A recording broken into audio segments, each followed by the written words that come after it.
Hello WhatsApp guys, কি অবস্থা সবার? আশা করি সবাই ভালো আছেন গাইজ। আজকের ভিডিওটা শুরু করছি মাগুরা থেকে কুয়াকাটা ট্যুর দেবো একটা, সেই ট্যুরের ভিডিওটা আপনাদেরকে আজকের ভিডিও আমরা দেখাবো গাইজ। এখন আমরা আছি মাগুরা ঢাকা রোডে, ঢাকা রোড থেকে আমরা টার্মিনালে যাচ্ছি। আর আমরা আজকে টিকিট কাটাচ্ছি রয়্যাল এক্সপ্রেসের টিকিট কাটছি গাইজ। আর এই যে আমার বন্ধু, একটা বন্ধু আর এই পাশে আছে আর দুইটা বন্ধু, মোট আমরা 4 জন মিলে যাচ্ছি। আর আমার ওই বন্ধুটা বেশি লজ্জা পায়, এই জন্য মুখ লুকাচ্ছিল গাইস।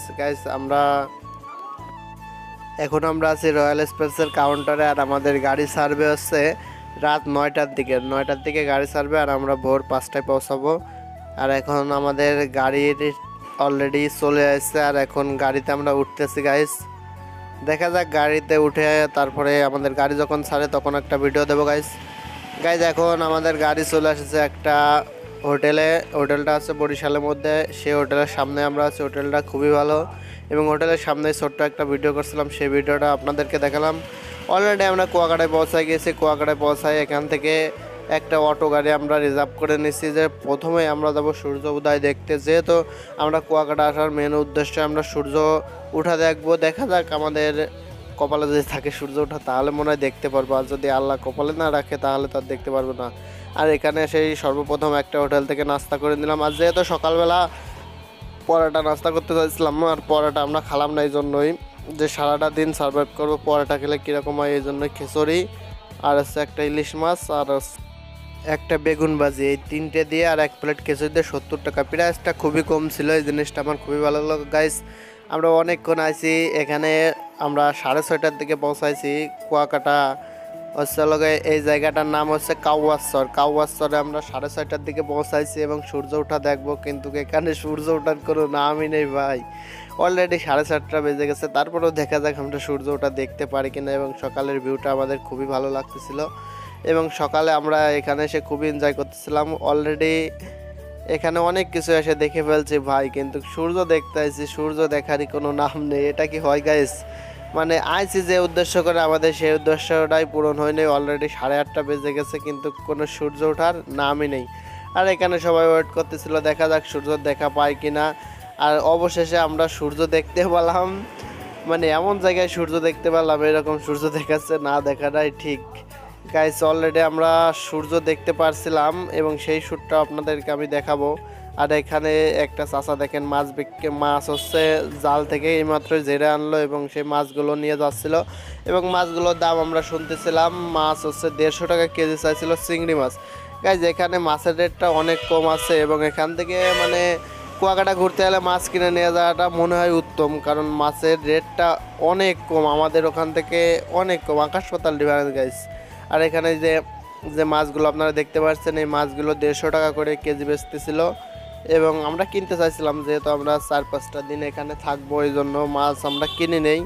আর গাইজ এই কুয়াকাটার ভিডিওটা আমি 6-7টা পার্ট আপনাদেরকে দেখানোর চেষ্টা করব, যেহেতু অনেক লং ভিডিও হয়ে যাবে যদি আমি ফুল ভিডিও একসাথে দিতে চাই। আর যেহেতু আমার লং ভিডিও ভালো লাগে না গাইজ, এই জন্য আমি 5টা কিংবা 6টা পার্ট হবে, সেই পার্টে ভাগ করে আপনাদেরকে পুরো ভিডিওটা দেখানোর চেষ্টা করব।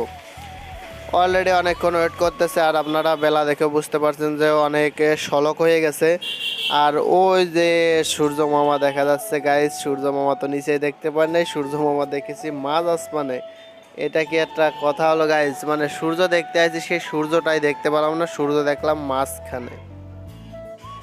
গাইস সূর্য আমরা কোথায় দেখতে পাচ্ছি সেটা তো আপনারা দেখতেই পারছেন। মানে এখানে সূর্য দেখাচ্ছে না দেখাটা উত্তম ছিল গাইস। এটা কোনো ব্যাপার না, যেহেতু আমরা কুয়াকাটা ঘুরতে এসেছি, সূর্য দেখার চেষ্টা করছিলাম, সূর্য দেখানো হোক দেখেছি, এটাই বড় ব্যাপার।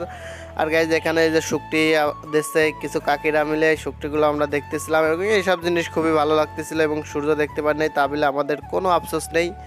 আর আমরা কুয়াকাটা থাকছিলাম 4 দিনের একদিনও গাইস আমরা সূর্য দেখতে পারিনি। মানে 4 দিনে আবহাওয়া খুবই খারাপ ছিল। আর যে কুয়াশা দেখে আপনারা তো বুঝতেই পারছেন যে কীরকম কুয়াশা পড়ছিল। মানে 4টা দিনে আমাদের কপাল যে এত খারাপ গাইস, 4 দিনেই এক রকমের কুয়াশা ছিল। দেখেন প্রচুর পরিমাণ কুয়াশা চারপাশে, মানে যে সূর্য দেখবো, সূর্য দেখার মতো কোনো উপায় নেই গাইস। এখান থেকে আমরা বেরোয় একটা ওই ভ্যানে আমরা যাচ্ছিলাম, যেতে যেতে একটা রস বেচতেছিল একটা চাচা দেখতে পেলাম। যেহেতু শীতকাল, খেজুরের রস, এই জন্য রসটা আমরা এখান থেকে খেয়ে গেলাম। রসটা খুবই ভালো ছিল। আপনারা কুয়াকাটা ঘুরতে এলে এই রসটা ট্রাই করবেন, রসটা আশা করি আপনাদের খুবই ভালো লাগবে।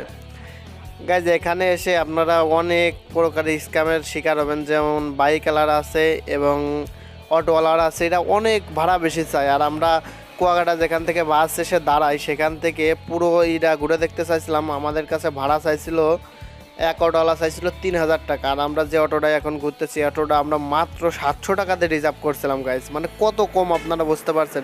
এই জন্য আপনারা এলে দামাদামি করে তারপর ঘুরবেন। আর গাইজ এখন আমরা বৌদ্ধ মন্দির ঘুরতেছিলাম, বৌদ্ধ মন্দিরটা আপনাদেরকে দেখাবো। আর এখান থেকে আমরা বৌদ্ধ মন্দিরের টিকিটটা কেটে নিলাম, নিয়ে এখন আমরা আছি মন্দিরের ভিতরে। অলরেডি আপনারা দেখতে পাচ্ছেন মন্দিরের যে মেন গেটটা আছে সেই গেটের সামনে আছি।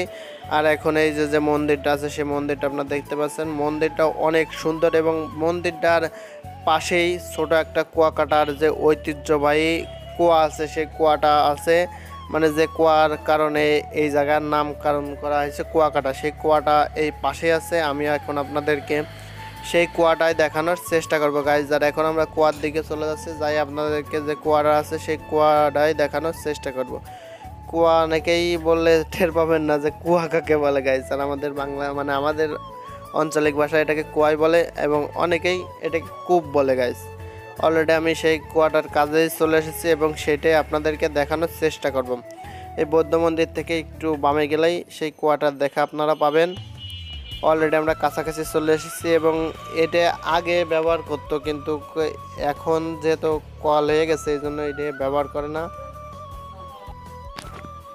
এখানে যে কুয়া সম্বন্ধে যে কিছু লেখা আছে আপনারা একটু ভিডিওটা স্কিপ করে পড়ে নেবেন, যেহেতু আমি পড়ে আপনাদেরকে শোনাচ্ছি না, আপনারা আপনাদের মন মতো পড়ে নেবেন। আর যেটুকু বুঝতে পারলাম যে এই কুয়া থেকে মিষ্টি পানি সংরক্ষণ করা হতো, এই জন্য এখানে খুঁজে এখান থেকে পানি সংরক্ষণ করা হতো। এই যে অলরেডি দেখতে পাচ্ছেন, মানে ভাব থেকে যেরকম মনে হচ্ছে এখনও মনে হয় পানি সংরক্ষণ করে নাকি তারাই জানে, করতেও পারে না পারে সেটা আমি বলতে পারলাম না। আর এখানে আমি যতদূর শুনে জানলাম যে অনেক আগে এখানে পানি সংরক্ষণ করতো, কিন্তু এখন করে না।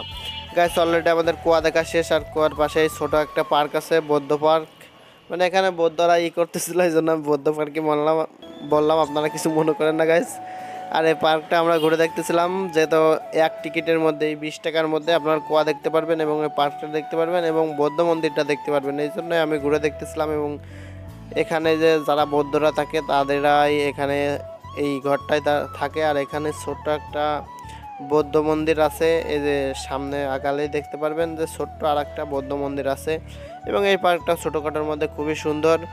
আর তার পাশেই হচ্ছে বৌদ্ধরা যে তাতে শাড়ি বনে সেইটাও আমি ভিডিও করছিলাম, আমি সেটাও আপনাদেরকে আস্তে আস্তে দেখাবো, সেটাও আপনারা দেখতে পারবেন। আমরা বৌদ্ধ মন্দিরটা আগে ঘুরে দেখি, তারপরে আপনাদেরকে আমি ওইটাও দেখানোর চেষ্টা করবো গাইস। অলরেডি বৌদ্ধ মন্দিরটা এই সাইড ঘুরে গেছে, আর এখানে দেখার মতো তেমন কিছু নেই, ছোটো একটা পার্কের মতো, আপনারা চাইলেও আসতে পারেন না চাইলেও আসতে পারেন, মানে দূরে একটা ছবি আমি শ্যুট নিতে পারবেন, এটাই, তাছাড়া অন্য কিছু নাই। এখানে বৌদ্ধরাই মানে বৌদ্ধদের যে আছে ঠাকুর মাকুর বলে ওইগুলোরই ছবি মবি দেওয়া আছে গাইস। আর মন্দিরটা দেখেন খুবই সুন্দর এবং মন্দিরটার ভিউ খুবই ভালো লাগতেছিল আমার, এবং আপনাদের কীরকম লাগতেছে সেটা আপনারা কমেন্ট করে জানাবেন। আর পাশেই কসমেটিকের দোকান পাবেন এবং বৌদ্ধদের যে শাড়ি আছে এবং তাতে যে শাড়িগুলো এবং কাপড়গুলো তৈরি করে সেই কাপড়গুলো আপনারা দেখতে পারবেন এবং এখান থেকে এইগুলো আপনারা চাইলে সংরক্ষণ করতে পারেন। কিন্তু গাইস এই পিকনিক স্পটে আপনারা একটা জিনিস সবসময়ের জন্য ফলো করবেন, যে কোনো জিনিসের দাম যা থাকে এখানে তার থেকে 3 গুণ বেশি দাম চাই গাইস। এই জিনিসটা আমি বেশ কয়েক জায়গায় পাইছি, মানে জিনিসের দাম যা তার থেকে 2-3 গুণ বেশি দাম চাই। আর এখানে এসে আমি একটা 3 পিস কিনছিলাম, 3 পিসের দাম হচ্ছে আপনার ওই 3 পিসটা সর্বোচ্চ বাজারে কিনতে গেলে 400 থেকে 450 টাকা, কিন্তু 3 পিসটা আমার কাছে চাইছিল 1200 টাকা। বলেন আমি কয় টাকায় কিনতে পারবো ভাই, এটা একটা কথা, মানে 1200 টাকা একটা জিনিসের দাম চাইছে, সেই জিনিসটা আপনি কয় টাকা দামাদামি করে কিনতে পারবেন, কিন্তু আমি দামাদামি করে লাস্টে 400 টাকায় সেই 3 পিসটা নিয়েছিলাম গাইস। এই জন্য আমি আপনাদেরকে বলি পিকনিক স্পটে গেলে আপনারা যে কোনো জিনিস কিনতে চান না কেন সেটা দামাদামি করে কেনার চেষ্টা করবেন গাইজ। এখানে এসে যে এখানে আপনারা দেখতে পারবেন যে তাতে কীরকম শাড়ি বনে সেটা আপনারা এখানে দেখতে পারবেন। এবং এই যে চাচা দেখতে পাচ্ছেন এইমাত্র এই দোকানটা খুললো, যেহেতু আমরা খুব সকালে এসেছি, এইমাত্র এই দোকানটা খুললো বলে আমরা তাতে শাড়ি বোনাটা আপনাদেরকে দেখাতে পারলাম না। ইউটিউবে আপনারা সার্চ করলে এরকম অনেক ভিডিও পাবেন যে তাতে শাড়ি বনে কীরকম।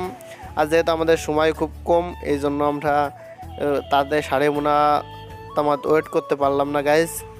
আর এই যে এই পাশে আছে একটা সোনালি কালারের তাঁত এবং সেই তাঁতটাও খুবই সুন্দর, এবং এই জন্য আমি এটারও একটা ভিডিও করে আপনাদেরকে আমি দেখালাম। ভাই দেখেন অস্থির, মানে এত সুন্দর লাগতেছে, মনে হচ্ছে সোনাতে তৈরি করা। মানে সোনা বলে চালাই দিলে কোনো ব্যাপার না, মানে যে কেউ মানতে বাধ্য যে এটা সোনাতে তৈরি। কিন্তু আমার মিছে কথা বলার অভ্যেস নেই, এই জন্য আমি মিছে কথা বললাম না গাইস। আর এখানে এই কাপড়ের দোকান, অনেকগুলো কাপড়ের দোকান পাবেন। আর কাপড়ের মনে করেন যে কুয়াকাটা যে মেন বীজ আছে, ওই বীজ থেকে বীজের চেয়ে এখান থেকে আপনারা যদি কাপড় কেনেন তাহলে অনেক কমে কাপড় কিনতে পারবেন। মানে ওখান থেকে এখানের দাম অনেক কম আছে, দাম যেহেতু বেশি চাই তারপরেও কম আছে। আর এখানে যে টায়ারটা দেখতে পাচ্ছেন আপনারা, এই টায়ারটা আমি যতদূর শুনতে পারলাম যে রাত্রেবেলা এই টায়ার আমরা আলো জ্বলা দেখছিলাম, মানে যে সময় আমরা এখান দিয়ে গেছিলাম সেই সময় টায়ার আলো জ্বলা দেখছিলাম। এবং এই ড্রাইভার ভাইয়ের কাছে ছুটে যে টায়ার টের পেলাম, যেটা বুঝতে পারলাম আমরা এই টায়ার থেকে আছে আলো জ্বালায়। আর এই বোর্ড যে বোর্ডগুলো চলাফেরা করে এই বীজ দিয়ে, সেই বোর্ডগুলো মনে করেন যে এই আলো দেখেই পথ নিয়ন্ত্রণ করে। আর গাইজ আমরা কুয়াকাটা যে মেন বীজটা আছে সেই বীজের পর এখন চলে এসেছে, আপনারা দেখতে পাচ্ছেন এখানে মানে যেহেতু সকালবেলা এসেছি তেমন একটা ভিড় নেই, তেমন একটা লোকজন নেই, এইমাত্র আমরা আলাম। এবং আমরা ঘুরতেছিলাম যে আমারও এমনি ফাঁকা ফুঁকো জায়গাটা খুবই ভালো লাগে, বেশি ভিড়ের মধ্যে আমার ভালো লাগে না ভাই, এই জন্য ফাঁকায় ঘুরতেছিলাম, আমারও অনেক ভালো লাগতেছিল গাইস। অলরেডি আমরা এখান দিয়ে ঘুরছিলাম, আর ঘুরে ভাই নদীর ঢেউটা দেখেন অস্থির, মানে যত টাকায় খরচ হোক না কেন ভাই এই নদীটা দেখলে মনে করেন যে পরাণ জুড়াই যায় যে কি আল্লাহর সৃষ্টি ভাই। মানে আল্লাহর সৃষ্টি কি, আল্লাহর সৃষ্টির তো কোনো তুলনা হয় না, কিন্তু মানে আমাদের যতটুকু দেখারই মানে দেখে নিলাম, যে দেখে অনেক ভালো লাগতেছিল যে আল্লাহর সৃষ্টি কি জিনিস। গাইজ এখানে আমরা ঘুরতেছিলাম অনেকক্ষণ ধরেই, ঘুরে লাস্টে জানতে পারলাম যে এখান থেকে বোর্ডে সমুদ্রের মধ্যে ঘোরে এবং সুন্দরবনেও ঘোরাই, সেটা আমরা জানতে পারলাম। এই জন্য এখানে একটু ঘোরাফেরা করে আমরা যে সুন্দরবনের যে টিকিটটা আছে সেই টিকিটের কাউন্টারের দিকে চলে যাচ্ছিলাম গাইজ। যাই দেখা যাক যদি সুন্দরবনের টিকিট আমরা কাটতে পারি তাহলে আপনাদেরকে আমরা সুন্দরবন ঘুরেও দেখাবো গাইজ।